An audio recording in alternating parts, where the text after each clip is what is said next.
Good morning, welcome back to my channel GS world group संदेश।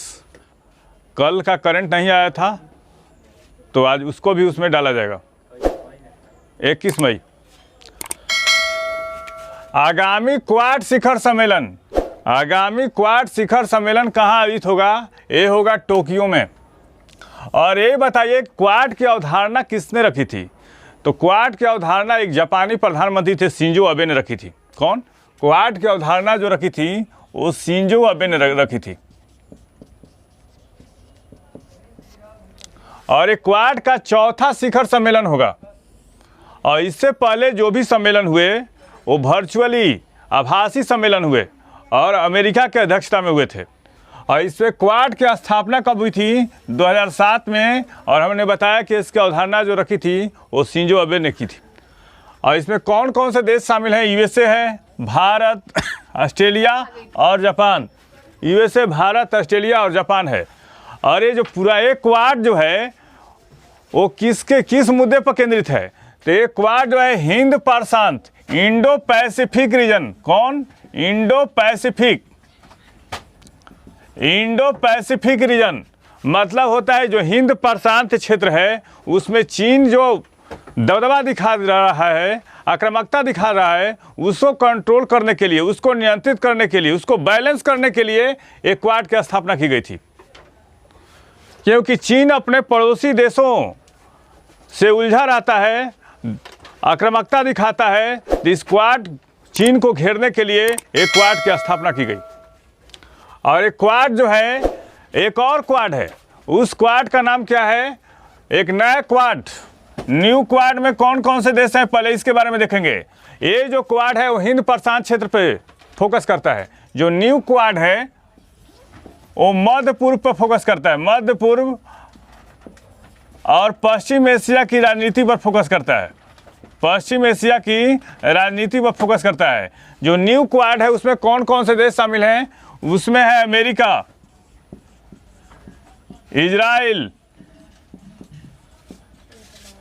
भारत और UAE है। जो न्यू क्वाड है उसमें कौन कौन से देश हैं? अमेरिका है, इजराइल है, भारत है, यूएई। समझेंगे जो पुराना वाला जो क्वाड है वो इंडो पैसिफिक रीजन चीन को बैलेंस करने के लिए बनाया गया है। और जो न्यू क्वाड है जिसमें अमेरिका, इजराइल और भारत, यूएई हैं, वो पश्चिम एशिया और मध्य पूर्व की राजनीति है, उस पर बेस है, उस पर स्थापित किया गया है इस पे न्यू क्वाड को। और क्वाड का मैंने बताया कि क्वाड की जो अवधारणा रखी थी वो जापानी प्रधानमंत्री शिंजो अबे ने रखी थी।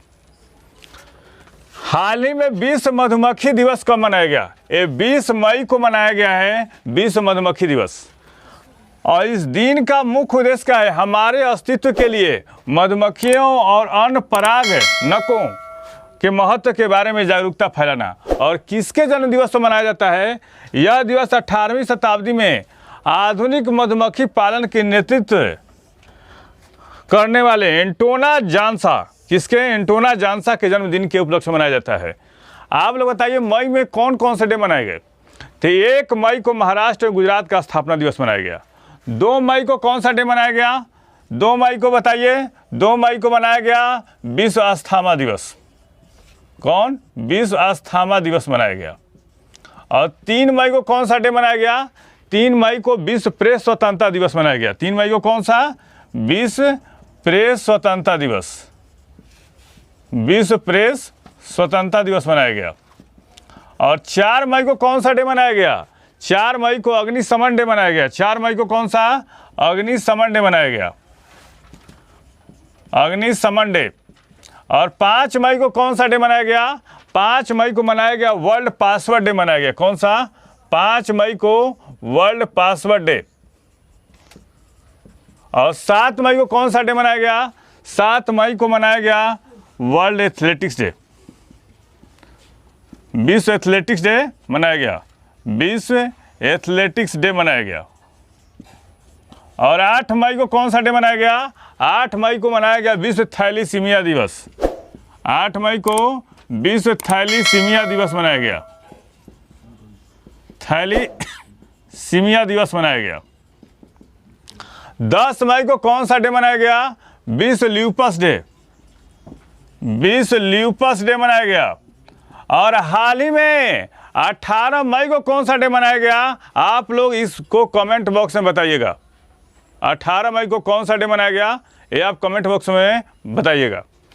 हाल ही में ब्रिक्स देशों की विदेश मंत्रियों की बैठक कहाँ आयोजित की गई? तो ये चाइना में की गई। और आगामी जो ब्रिक्स शिखर सम्मेलन होने वाला है, ये चाइना में भी होने वाला है। कहाँ पे? ये 14वां ब्रिक्स शिखर सम्मेलन। और इसे विदेश मंत्रियों किसकी अध्यक्षता में की जाएगी? जो चीन के विदेश मंत्री या स्टेट काउंसलर कहे वांग यी, उनकी अध्यक्षता में की जाएगी। और ब्रिक्स की स्थापना कब हुई थी? 2006 में। और इसमें कौन कौन से देश आते हैं ब्रिक्स में? तो इसमें आते हैं ब्राज़ील आता है, रसिया आता है, इंडिया आता है, चाइना आता है और साउथ अफ्रीका। कौन? ये ब्रिक्स में आते हैं ब्राज़ील, रसिया, इंडिया, चाइना और साउथ अफ्रीका आते हैं। और ब्रिक्स का पहला शिखर सम्मेलन कब हुआ था? कोई बताएगा? तो ब्रिक्स का पहला शिखर सम्मेलन 2009 में हुआ था। ये रूस के एरिक्तनबर्ग एक शहर है। ब्रिक्स का पहला शिखर सम्मेलन, ब्रिक्स का पहला शिखर सम्मेलन, ब्रिक्स का पहला शिखर सम्मेलन कब हुआ था? ब्रिक्स का पहला शिखर सम्मेलन, पहला शिखर सम्मेलन कब हुआ था? ये 2009 में हुआ था। रसिया का एक शहर है एरिक्तनबर्ग, एरिक्तनबर्ग में पहला सम्मेलन हुआ था। और आप लोग कमेंट बॉक्स में बताइएगा कि G20 का पहला शिखर सम्मेलन कहाँ हुआ था। हाँ, 19 मई को हाल ही में कौन से राष्ट्रपति की जयंती मनाई गई? नीलम संजीवा रेड्डी। और भारत का एकमात्र राष्ट्रपति जो निर्विरोध निर्वाचित हुए थे, कौन थे? नीलम संजीवा रेड्डी थे। और इनका जन्म कब हुआ था? 19 मई 1913 को। और एक कौन राष्ट्रपति थे? 1977 से 1982 तक भारत के 6ठे राष्ट्रपति रहे। और राष्ट्रपति बनने से पहले आंध्र प्रदेश के मुख्यमंत्री और लोकसभा के 2 बार अध्यक्ष और केंद्रीय मंत्री भी रहे थे। अब तक 3 ऐसे राष्ट्रपति हैं जो मुख्यमंत्री भी रह चुके हैं। एक नीलम संजीवा रेड्डी, एक शंकर दयाल शर्मा और एक ज्ञानी जैल सिंह। भारत के पहले निजी तौर पर निर्मित रॉकेट विक्रम फर्स्ट का सफलतापूर्वक परीक्षण हाल ही में किसने किया है? स्काई रूट एयरोस्पेस ने। और विक्रम नाम क्यों दिया गया? क्योंकि विक्रम साराभाई के नाम पे इनका नाम दिया गया है। और विक्रम फर्स्ट को इसे क्या कहते हैं? कलाम 100 भी नाम दिया गया है। और यह भारतीय निजी क्षेत्र में पूरी तरह से डिजाइन और निर्मित किया गया है। अब तक का सबसे बड़ा रॉकेट चरण है। और यह क्या क्या करेगा? यह एक छोटा प्रक्षेपण यान है। कौन? विक्रम फर्स्ट। यह 500 किलोमीटर की ऊंचाई और 225 केजी तक के पेलोड को अंतरिक्ष में लॉन्च करने में सक्षम है। और इसका उद्देश्य क्या है? इसका उद्देश्य छोटे उपग्रहों को प्रक्षेपित करना है। अखिल भारतीय फुटबॉल महासंघ के लिए बनाई गई समिति का अध्यक्ष किसे बनाया गया है? AR दवे को। किसको? ये अवकाश प्राप्त सुप्रीम कोर्ट के न्यायाधीश हैं। और स्थापना कब हुई थी इसका? अखिल भारतीय फुटबॉल महासंघ का 1937 में। और मुख्यालय कहाँ है? नई दिल्ली में है। वह कौन सी भारतीय मुक्केबाज जिसने 52 केजी वर्ग भार में महिला विश्व कप चैंपियनशिप जीती है? तो यह है निकहत जरीन। कौन? निकहत जरीन। और इस जीत के साथ विश्व चैंपियन बनने वाली 5वीं भारतीय महिला मुक्केबाज बन गई हैं। और इसका आयोजन कहाँ किया गया था? इस्तांबुल में। और इस्तांबुल कहाँ है? तुर्की में है। और भारत ने इस विश्व चैंपियनशिप के 12वें संस्करण में 10 स्वर्ण, 8 रजत और 21 कांस्य पदक जीते हैं। इससे पहले कौन कौन? MC Mary com, Sarita Devi ने भी जीते थे विश्व चैंपियनशिप। हाल ही में भारतीय कपास परिषद का अध्यक्ष किसे बनाया गया है? तो सुरेश भाई कोटक को। किसको? सुरेश भाई कोटक को।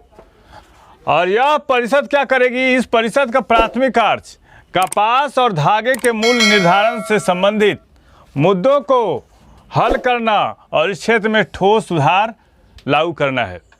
तो भारतीय कपास परिषद का अध्यक्ष किसको बनाया गया है? सुरेश भाई कोटक को बनाया गया है।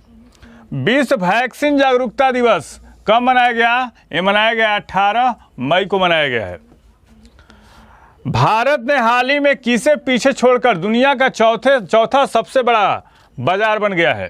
तो जर्मनी को। और किस मामले में? गाड़ियों को बेचने के मामले में चौथा सबसे बड़ा बाजार बन गया है। और यह रिपोर्ट कौन सी संस्था जारी की है? ऑर्गेनाइजेशन इंटरनेशनल डेस्क कंस्ट्रक्टर्स द्वारा जारी की गई है। पहले स्थान पे कौन है? पहले स्थान पे अमेरिका है। दूसरे स्थान पे कौन है? पहले स्थान पे चीन है, उसके बाद अमेरिका है, उसके बाद कौन है? जापान। और चौथे स्थान पे कौन है? भारत है।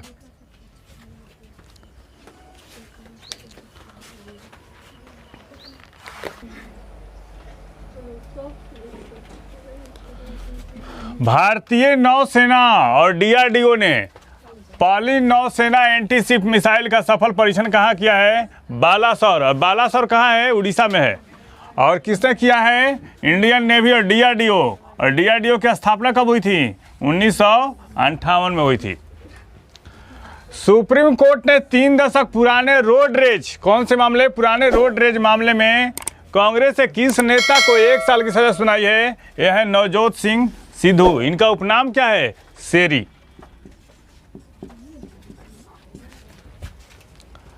सेला सुरंग परियोजना काफी चर्चा में है, किस राज्य में है? अरुणाचल प्रदेश में। और यहाँ पे बीआरओ सीमा सड़क संगठन अब रोड बना रहा है। और इस किसको जोड़ेगा? दक्षिणी कामेंग जिलों को जोड़ेगा। और ये काफ़ी चर्चा में है। और ये क्या चीन की जो अधिकृत सीमा है, चीन की सीमा की तरफ, एलएसी की तरफ, वहाँ तक सुगम रास्ता बनाने में बीआरओ ने सेला सुरंग में पास बना रहा है, टनल बना रहा है, इसलिए काफ़ी चर्चा में है। इंडिगो एयरलाइंस के नए सीईओ कौन बने हैं? Peter Elbers. और स्थापना कब हुई थी? 2005 में। मुख्यालय कहाँ है? गुड़गांव में। माउंट एवरेस्ट पर सबसे अधिक बार आरोहण करने वाले पहले विदेशी पर्वतारोही कौन बन गए? केंटन कूल। कौन? केंटन कूल। नजरायन पक्षी विहार काफी चर्चा में, किस राज्य में है? कहाँ पे है? यह है तमिलनाडु में। कहाँ पे? तमिलनाडु में है। और ये प्लेस कॉल्ड होम नामक पुस्तक किसने लिखी? ये लिखा इन्होंने प्रीति सिन्हा ने। इस चैनल के माध्यम से सही विषयों का तथ्यपरक विश्लेषण किया जा रहा है। आप इस चैनल से जुड़िए, लाइक कीजिए, सब्सक्राइब कीजिए। Thank you.